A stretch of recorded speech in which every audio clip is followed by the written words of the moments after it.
கிறிஸ்துவுக்குள் அன்பான கர்த்தருடைய பிள்ளைகளே, இன்றைய வேத வசனமும் ஜெபமும் அப்போஸ்தலனாகிய பவுல் ரோமர்கள் நிருபம் 9ஆம் அதிகாரம் 18ஆம் வசனம்.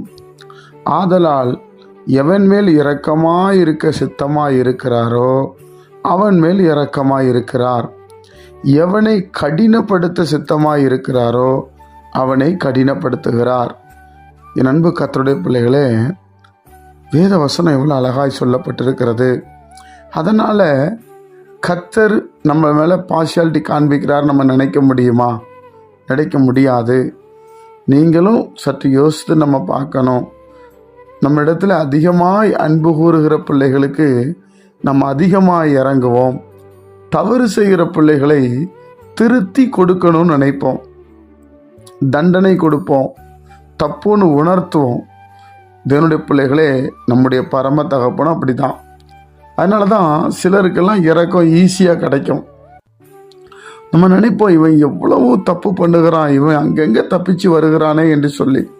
ஒருவேளை அவங்க முற்பிதாக்கள் தேவனுக்கு பிரியமாய் வாழ்ந்திருப்பார்கள், தேவனை சார்ந்து வாழ்ந்திருப்பார்கள், அநேகருக்கு உதவி செய்திருப்பாங்க. நமக்கு அந்த நன்மை கிடைக்காது.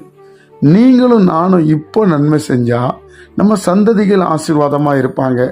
தேவனுடைய பிள்ளைகளே, அதனால் ஆண்டவருக்கு தெரியும் யார் மேலே இறக்க வைக்கணும், யார் மேலே கடினப்படுத்தணும்னு சொல்லி. சில நேரத்தில் நம்ம சொல்லுவோம், கடவுளுக்கு கண்ணு இல்லையா, இப்படி ஒரு நல்ல மனுஷனை போய் இந்த மாதிரி ஒரு கஷ்டப்படுறாருன்னு சொல்லி. ஆனால் உள்ளான விஷயங்கள் நமக்கு தெரியாது. அவர் உள்ள என்ன காரியம் என்பதை நாம் அறிஞ்சுக்கிட முடியாது பிரியமானவர்களே. அதனால தான் கர்த்தர் அந்த பிரச்சனையை அனுமதிச்சிருப்பார். அதில் கற்றுக் கொடுத்து அவங்களை மாற்ற அவர் வல்லமையுள்ளவராக இருக்கிறார். அதனால் ஒருவேளை கஷ்டப்படுறவங்கள நம்ம பார்த்தா ஆண்டவரே உங்களுக்கு உதவி செய்யுன்னு சொல்லணும். நல்லா இருக்கிறவங்கள பார்த்தா கர்த்தாவே உமக்கு ஸ்தோத்திரம், நீர் உயர்த்தினரே உமக்கு நன்றி அப்பா, நீர் எவ்வளவு நல்ல தெய்வம் என்று சொல்லி அவரை உயர்த்த வேண்டும்.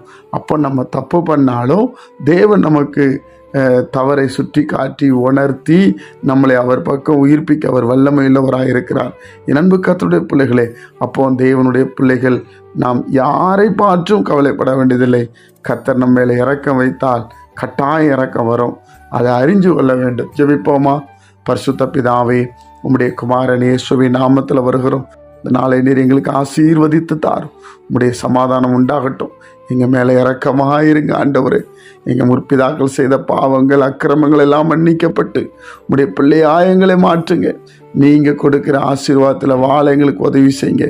இயேசுவின் மூலம் ஜெபிக்கிறோம் பிதாவே, ஆமென்.